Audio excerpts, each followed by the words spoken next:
ఈ సందర్భంగా నేను ప్రజలందరికీ కూడా ఒకటే తెలియజేస్తా ఉన్నాను. చదువుల తల్లి స్థలం కోసం అరవింద్ ధర్మపురి గారి ధర్మదీక్ష రీసెంట్గా జరుగుతున్న పరిణామాలన్నీ కూడా జగిత్యాల నియోజకవర్గంలో ప్రజలందరూ చూస్తూనే ఉన్నారు. మన పిల్లల అమూల్యమైనటువంటి భవిష్యత్తు చదువు మీద ఆధారపడి ఉంటుంది. మనం ఎంత చేసినా, ఎన్ని పనులు చేసినా, ఏ వృత్తి వ్యాపారాలు చేసినా కూడా మనం ఆలోచించేది మన పిల్లల భవిష్యత్తు కోసం. పిల్లల భవిష్యత్తు అనేది దేని మీద ఆధారపడి ఉంటుంది? చదువు మీద ఆధారపడి ఉంటుంది. విద్యా బుద్ధులు వాటి మీదనే ఆధారపడి ఉంటుంది.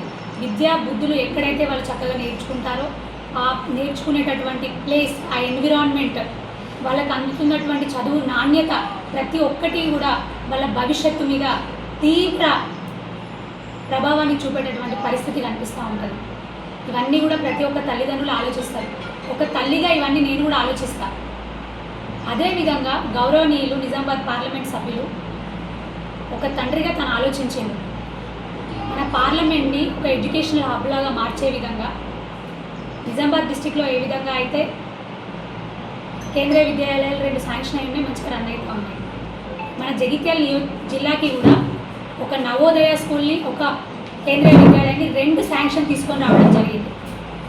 మన జగిత్యాల నియోజకవర్గంలో మనం అడిగిన వెంటనే చెలిగల్లో అయితే బాగుంటుంది, అక్కడ రవాణా పరంగా కానివ్వండి, విజిబిలిటీ పరంగా కానివ్వండి, అమ్యూనిటీస్ సౌకర్యాల పరంగా కానివ్వండి, విద్యార్థులకు, తల్లిదండ్రులకి, వచ్చేటటువంటి బోధనా సిబ్బందికి అన్ని రకాలుగా బాగుంటుంది, స్థలం కూడా ఉంది అని మనం అడగగానే వెంటనే కూడా వారు ఢిల్లీకి వెళ్ళి అక్కడ శాంక్షన్ తీసుకొని వచ్చి కేవీని కేంద్రీయ విద్యాలయాన్ని మనకు అందించడం జరిగింది పోయిన సంవత్సరం. కానీ ఇక్కడ ఉన్నటువంటి రాష్ట్ర ప్రభుత్వం చేతలేక చేత కాక ఎందుకు పనికి రాకుండా ఉండేటటువంటి ప్రభుత్వం చేతగాని పరిస్థితులలో అక్కడి నుంచి అరవింద్ అన్న గారి శాంక్షన్ తీసుకొచ్చినా కూడా, పోయిన సంవత్సరమే తీసుకొచ్చినా కూడా దానికి స్థలం కేటాయించగా నీచమైనటువంటి రాజకీయాల కుట్రలతోని, కుతంత్రాలతోని, లోపాయికారి ఒప్పందాలతోని కొంతమంది లోకల్గా ఉన్నటువంటి స్థానిక నాయకుల వాళ్ళ స్వలాభాల కోసం పిల్లల భవిష్యత్తుని ప్రశ్నార్థకం చేసినటువంటి పరిస్థితి కనిపిస్తూ ఉంది. అందుకోసం ధర్మపురి అరవింద్ అన్న గారు ఒక చారిత్రాత్మకమైనటువంటి నిర్ణయం తీసుకోవడం జరిగింది. పిల్లల భవిష్యత్తు కోసం, చదువుల తల్లి స్థలం కోసం ధర్మదీక్ష చేస్తాను. 15 వరకు వాళ్ళకు ఒక టైం ఇవ్వడం జరిగింది. ఈ నెల మే 15 వరకు కూడా మీరు స్థలం కేటాయించడానికి మీకు ఒక టైం ఇస్తున్నాను.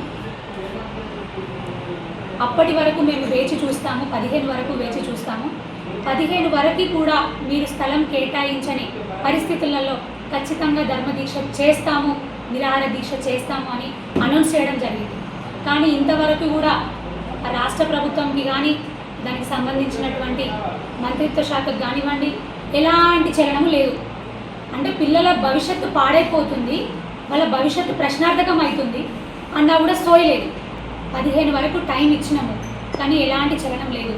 అందుకే ధర్మపురి అరవింద్ అన్న గారు మేము ఈ నెల 18వ తేదీన, అంటే సోమవారం రోజున, రానున్న సోమవారం రోజున జగిత్యాల జిల్లా కేంద్రమైనటువంటి జగిత్యాల పట్టణంలో ఆర్డీఓ చౌరస్తా, తహసీల్ చౌరస్తా అంటారు, అంబేద్కర్ స్టాచ్యూ దగ్గర నిరాహార దీక్షకు కూర్చోబోతూ ఉన్నాము. మేము అదేవిధంగా మా క్యాడర్ అంతా కూడా, రాష్ట్రానికి సంబంధించినటువంటి మా ముఖ్య నాయకులు, ఎంపీలు కానివ్వండి, ఎమ్మెల్యేలు కానివ్వండి, ఎక్స్ఎంపీలు కానివ్వండి, ఎక్స్ఎమ్మెల్యేలు కానివ్వండి, అందరూ కూడా మా ముఖ్య నాయకులు అందరూ కూడా తరలి రాబోతూ ఉన్నారు.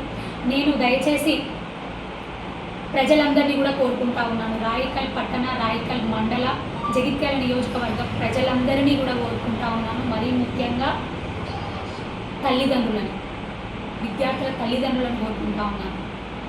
మీకోసం, మీ అందరి కోసం ఒక ధర్మదీక్ష, ఒక ధర్మయజ్ఞం మేము చేపడతా ఉన్నాము.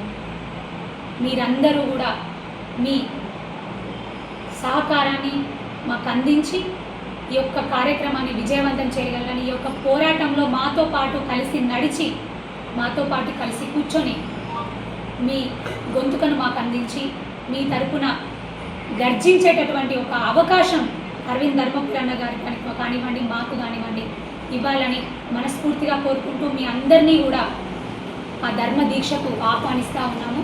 మీ అందరి రాక మాకు కాదు, విద్యార్థుల భవిష్యత్తుకి, వాళ్ళ ఉజ్వల భవిష్యత్తుకి ఎంతో అవసరమని మరొక్కసారి కోరుకుంటూ, అదేవిధంగా ప్రజలందరికీ ఇదే విధంగా ఆహ్వానం కూడా తెలియజేస్తూ ఉన్నాను.